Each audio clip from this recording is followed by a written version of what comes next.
Hello, everybody. Welcome to the second episode of the Mr. Speaks, the podcast edition. Big shout out to everybody that decided to take a listen, take a scroll, take time out to give me a few minutes of your day. I greatly appreciate it.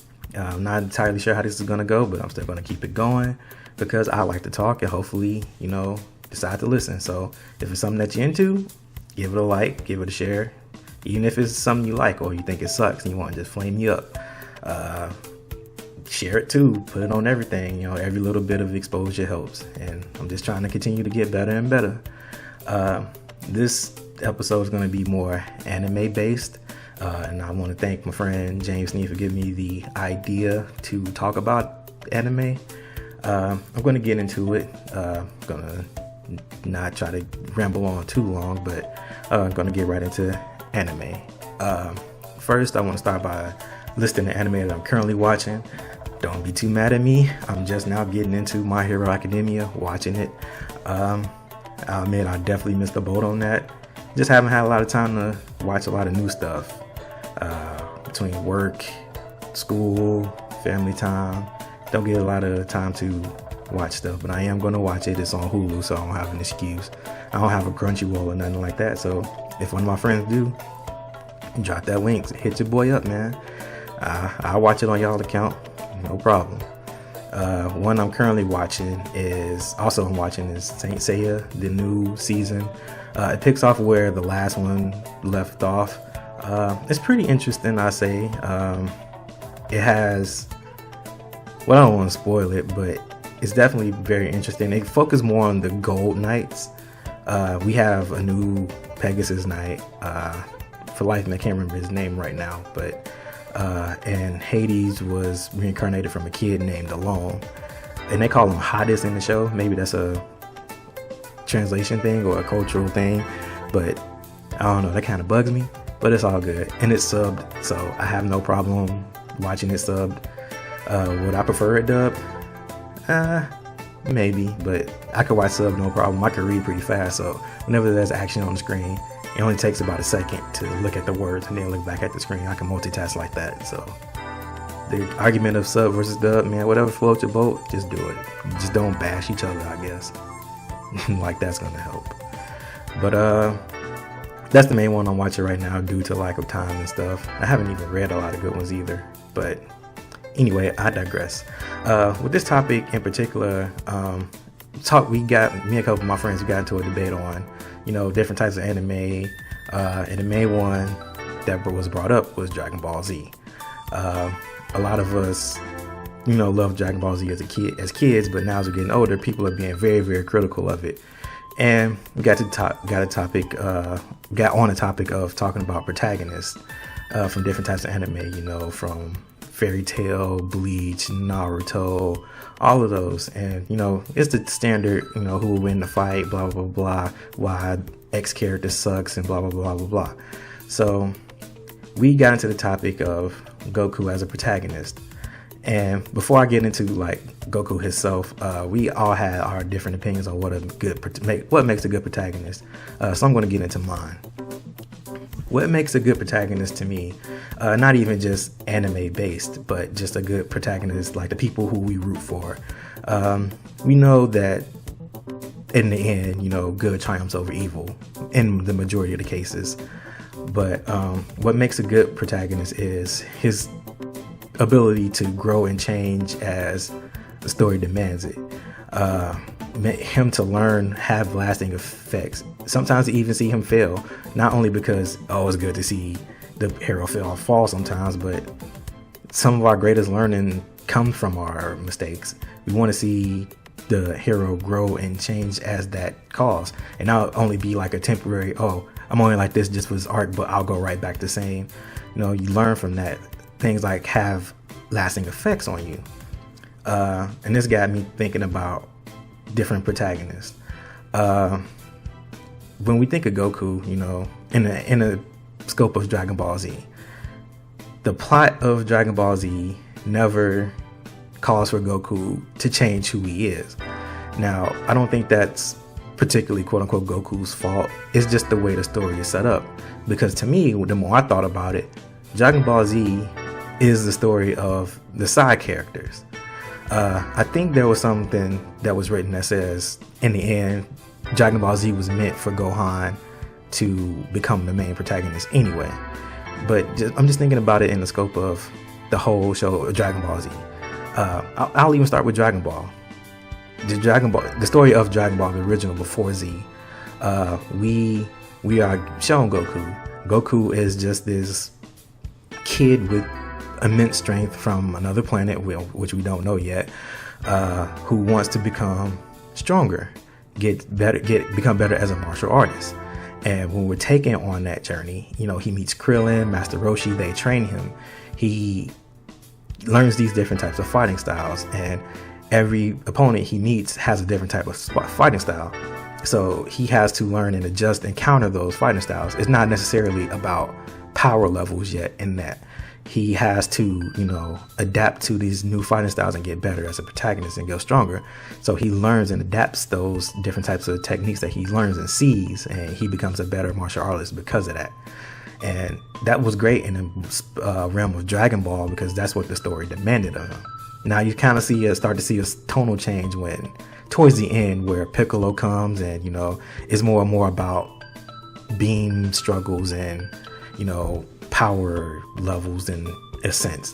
So that fundamentally changed what Goku had to do as a protagonist. Now we get into Dragon Ball Z. Raditz comes and introduces the idea of, Saiyans are being strong, power levels, scouters, blah, blah, blah, blah. So the story then becomes of Goku not having to change tactics to say, oh, this person has a different fighting style. This person has a higher power level. So I have to get a higher power level than my person to the person I'm fighting to succeed. And we see that happen over the course of time, with Frieza, in a sense with Cell, even kind of in this way Majin Buu. All he has to do is really get stronger, because that's what the story demands of him. It doesn't demand him saying, oh, I have to outwit, or even in this loss I have to, grow as anything like that. He's not meant to be that type of protagonist. That's when, because in the realm of Dragon Ball Z, it's like he is the beacon of hope. He's the person that can do everything. So because of that, having that person, it affects the world around him. So we get into the main people of the Dragon Ball Z arc, which is the side characters, which is why my favorite character of all time in Dragon Ball Z is Vegeta, because to me, he had one of, if not the most drastic character change of all. He saw Goku. He saw that this person was stronger than him. This is the first part of his arc. He was super elite. So, when you're super elite, you're the best of the best, quote unquote. And, he met this lower level person, and he got his ass kicked. And, he's like, I have to become stronger, blah, blah, blah. I'm going to do what I can to get stronger.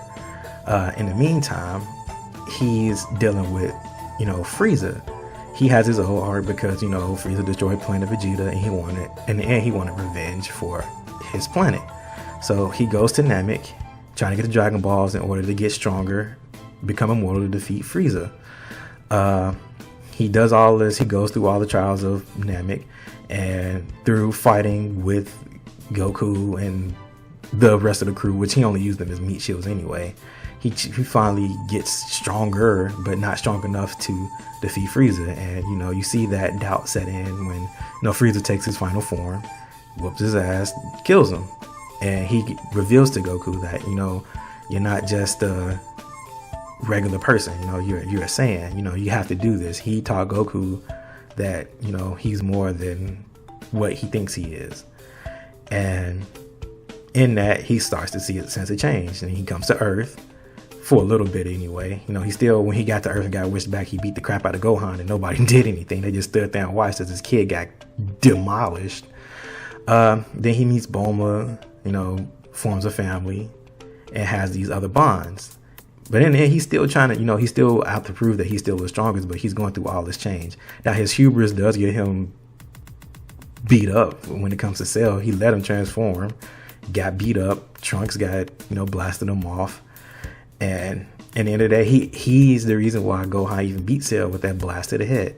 And then as you go on to further in the Z with the Majin Buu saga, you know, he's still a family man. He's training Trunks. I mean, in the end, you know, he tried to become evil again just to get strong enough to defeat Goku. He never forgot who he was, but he still went through all his changes.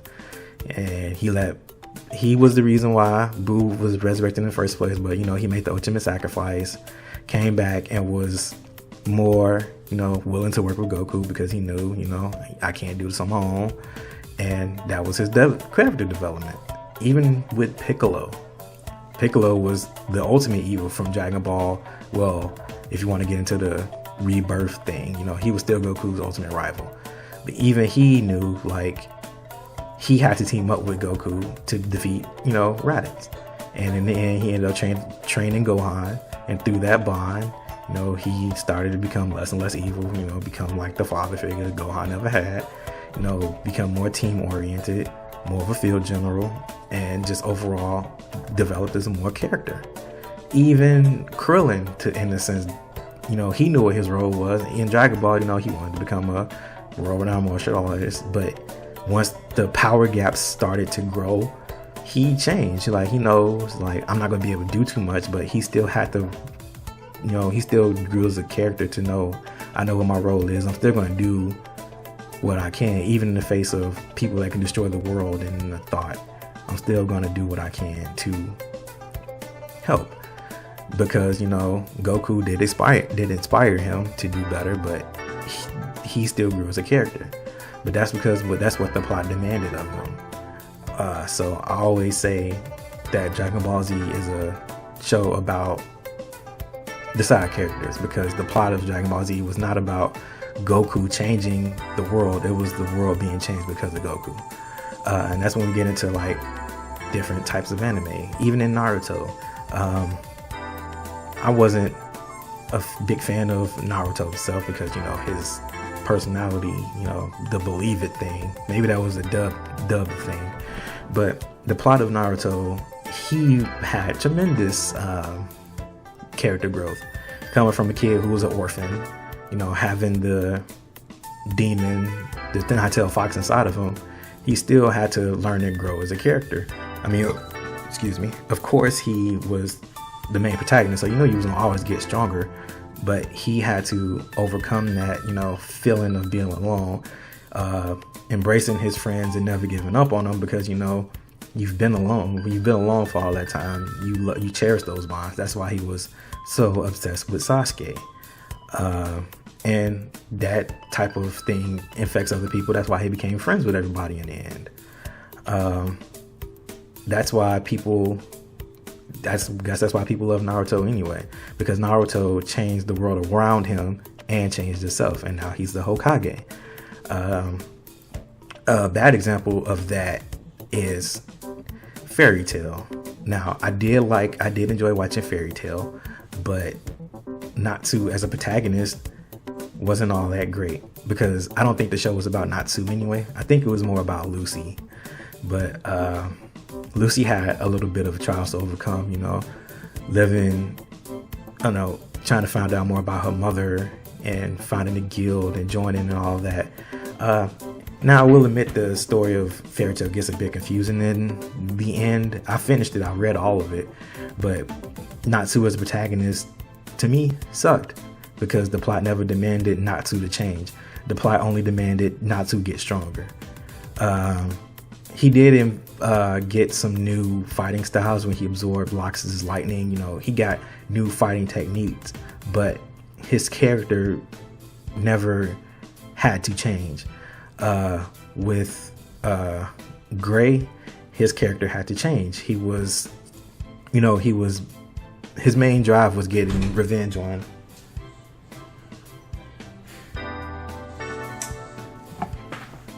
Again, with Gray, he was obsessed with defeating. Well, he had the natural rival with Natsu, but his main character drive was trying to destroy that monster and get revenge for his old master.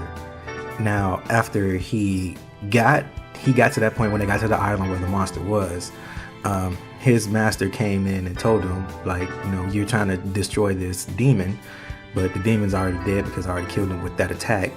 And, you know, you can't be obsessed with this thing. You have to continue to grow and get stronger and become a better person. And throughout the show, we see him do that. He has a couple of quote-unquote heel turn moments, but the plot demanded him to grow. Even with Erza, one of my favorite characters, she was so guarded, but she still had her past with Jalal. They delved into a lot of like her backstory as to why the way that she is. But even then, she still became like that great general that they needed to step up when the headmaster was hurt and down and out.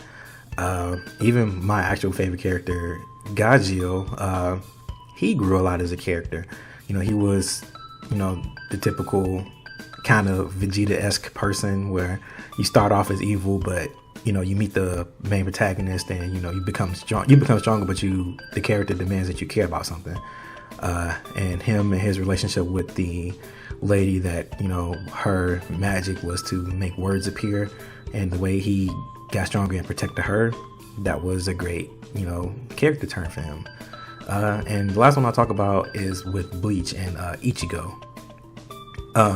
With Ichigo, he kind of was like, I guess it was the middle. He himself didn't have an effect on the world per se, but his character development it got good, but then it became, well, all he has to do is get stronger.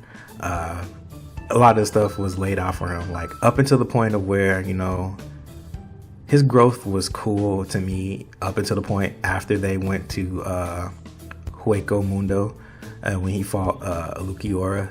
That's still one of my more favorite anime fights. Because up until then, you know, Bankai was the way out of everything, and it didn't work against the Arrancar, especially Alukiora. And he had to go into that new mode, the Hollow Bankai, or whatever it's called. I don't remember what it's called. He got stronger, and the story continued from there. But again, the plot never demands much of Ichigo either, other than to attain this new form. Just get this new form, beat the bad guy.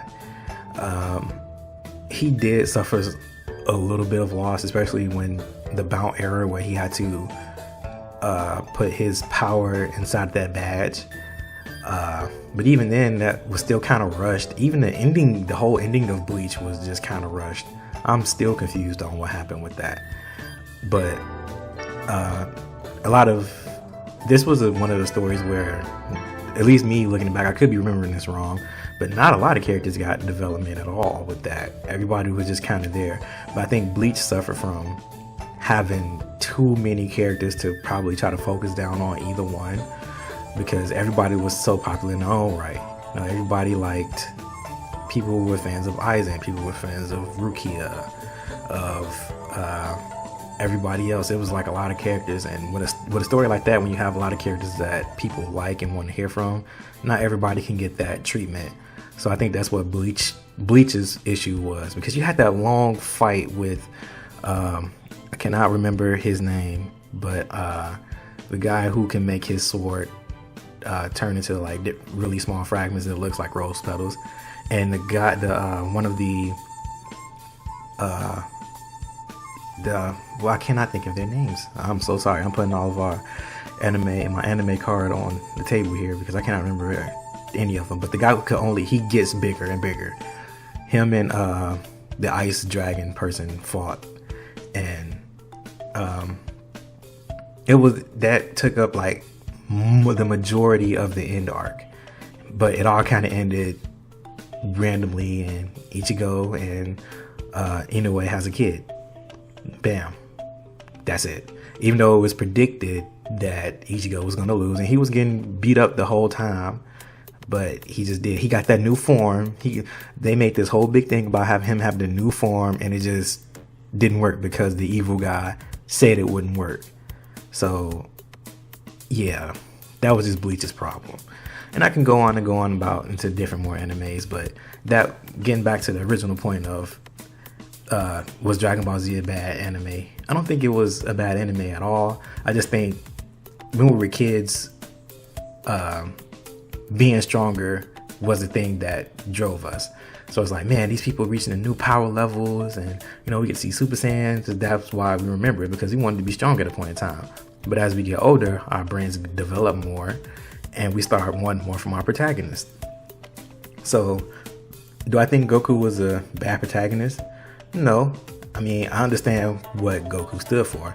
Now, there are way more other ones that I do like. He doesn't rank high on my favorite protagonist list, but I understand what Dragon Ball Z was really about. And to me, Dragon Ball Z is a story of its side characters, because Dragon Ball Z is more about those people versus the protagonist, at least in my opinion. That's all I got for y'all, man. If y'all disagree, if y'all have any other comments, be sure to let me know. This will be going out on different mediums. As I said, I'll have links in the description, because this will be going out on YouTube and SoundCloud. So again, if y'all like what I'm talking about, give it a like. And if you don't like it, even if you don't agree with my opinions, I would love to hear from y'all. Be sure to leave comments and stuff, all that good noise. Until next time, y'all, this is Mr. Out, and I hope y'all have a good one. Peace.